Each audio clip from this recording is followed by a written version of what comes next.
Hi guys! Welcome back again to my channel. At for today's video nga ay may nakita na naman akong isang ads habang nag-i-scroll ako sa may messenger. At ang pinakabungad sa akin dito nung nakita ko yung picture is legit daw. At napaklik na nga ako. So dito nagpapaloan daw sila ng 60,000 pesos at yung terms ay 91 up to 365 days or isang taon. At halos lahat daw dito ay naaaprobahan at ayon within 3 to 5 minutes lang. At nung time nga na nakita ko to ay meron tong 4.6 na ratings. Kaya simulan na natin dahil alam kong yung iba sa inyo ay baka makita din yung ads na to online. Wag nyo munang itatry. Panoorin nyo muna yung video na to hanggang dulo para malaman nyo nga kung legit ba to or paaasahin na naman tayo. So ay simulan na natin. Pero syempre kung bago ka pa lang dito sa aking YouTube channel ay huwag mong kalimutang mag-subscribe at pindutin mo na din yung notification bell para lagi ka maging updated sa mga next uploads ko. At sumali ka na din sa aking GCash giveaway every month yan at sa aking dalawang cellphone giveaway. Kung paano sumali, kailangan lagi ka lang updated sa mga ina-upload ko dito at huwag mo kong kalimutang i-PM sa aking Facebook page. Ayun, para maisali agad kita. At going back na nga, itong loan app na to ay ang Instacash online loan app. At ayan, nakalagay sa may pinakalogo niya ay legit. Kaya tingnan natin, subukan ko muna pala. Ayan, wag muna kayong mag-i-install nito. Panoorin nyo muna hanggang dulo para makita nyo nga kung okay ba sa inyo, swak ba sa inyo yung loan terms nila dito at kung buo ba nating matatanggap.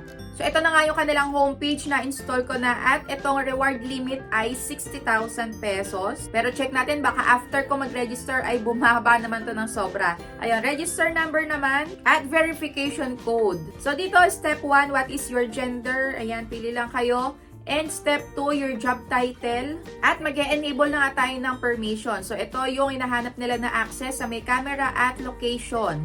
At may pa-surprise pa sila. Pero wala naman din lumabas kung ano yon. So, get a loan na nga tayo agad. At unang-una na dito ay yung mga ID type na kailangan natin i-present sa kanila. Teen Health Card, Postal, PRC, SSS, Pag-ibig, Voters, at marami pang iba. And after no, nag-face verification naman ako. At eto na nga yung sinagutan ko. Personal details, education, marital state, number ng credit cards. Pero pag wala naman kayong credit cards ay 0 lang. At email, gender, residential address, loan purpose, address details. At eto naman yung loan purpose na pwede nating pamilian. Ayun, employment details na nga tayo, company name, address, phone number, profession, work experience, monthly salary, address, at payday. So, yan yung mga sasagutan sa employment details. At eto naman yung pamimilian natin sa my profession. Pwede daw ang student, ayan, OFW, unemployed, housewife, at others. Pero dito kahit ano yung piliin nyo dyan, may lalabas at lalabas pa din na kailangan mo sagutan yung work experience, monthly salary. Dito naman sa work experience nako, meron na ako naaamoy dito. Sa work experience, merong more than ulit. So ayan, ang dami kong nakikita na then imbis na dan. Ayan, more than 5 years. Pero dito nakita ko ulit yung more than. So, the sister company kaya ito nung lahat ng may more than. Ayan, medyo nababawasan na yung aking pagka-excite dito. Pero sige, patuloy pa rin natin para makita nyo nga kung okay ba talaga to. Contact details, 5 ang hinahanap nila dito. At last step na nga tayo sa may card details. Kailangan ilagay nyo lang dyan yung name nyo, middle name, last name, e-wallet, at ulitin lang yung e-wallet or GCash account. Pero, ito pa yung iba nating pamimilian. Ayan, kung saan matatanggap ang ating ilo-loan. At ito na nga tayo sa may exciting part. So, ito na yung pinaka talaga inaantay natin.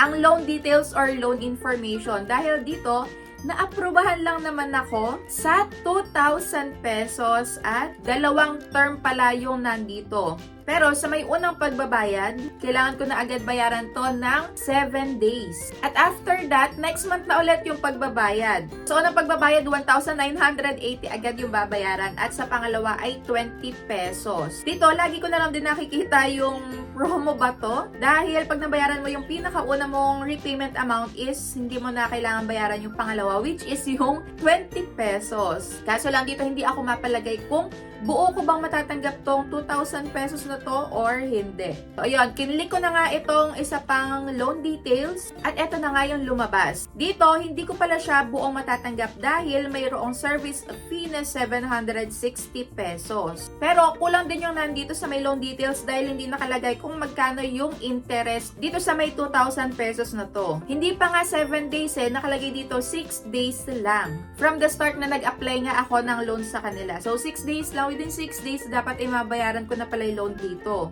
At nag-search na nga ako online dito about sa may Instacash kung meron na ba tong na-i-post, ayan, na-harass. At nung nag-search nga ako sa may Facebook, may nakalagay dito.